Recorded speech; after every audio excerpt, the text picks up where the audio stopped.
यार यो अम्पायर के गरेछ यो कुशल आएको छ ब्याटिङ गर्न बलिङ टस कसले जित्यो है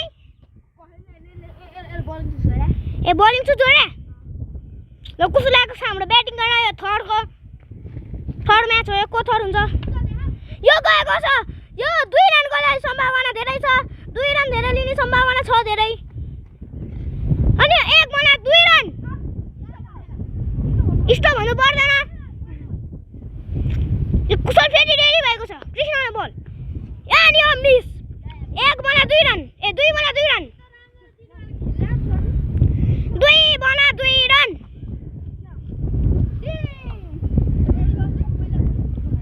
यो के भयो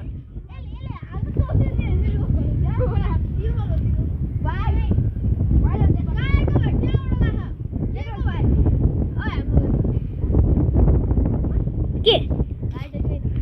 यो चाहिँ बाहिर 2 बलमा 3 रन विकेट ठ्याक्कै 3 रन कुशलको first wicket of the match कुशलको विकेट गयो कृष्ण आयो ब्याटिङ गर्न विकेट चाहिँ कसले मिलाउँछ 3 रन कुशल हेनेको छ 3 रन यो छिटै छिदिनु भयो हे के 1 मिनेटको लागि के यस्तो मिल्दैन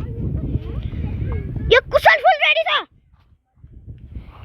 अनि यो कुशलले अनि कृष्णले छैन आउट छैन बल त्यहाँ छ बाँकी बल त्यहाँ छ त्यो 2 रन लिएको छ 1 बलमा 2 रन 1 बलमा 2 रन कृष्ण कुशल रन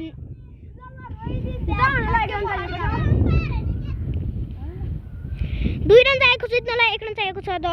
पछाडि हानेको कोसिस नगर्ने कृष्ण फेरि यो 2 बलमा 2 रन छ हाम्रो फेरि रुल भन्ने हुन्छ त्यहाँ गयो भने त्यहाँ चौका छक्का गयो भने आउट हुन्छ अनि मिस भएको छ त्यहाँ चौका छक्का गयो भने आउट हुन्छ त्यहाँ पनि आउट हुन्छ हान्नु पाउने चौका छक्का भने अगाडिको त्यो बाउन्ड्री लाइन अनि पछाडि हान्नु पनि आउट हुन्छ यो एलबिडब्ल्यू सँग कृष्णले हारेको छ यो म्याच कतरासँग बाई अब फाइनल हेर्न पनि आउनु होला यही एक्सन पछि हामी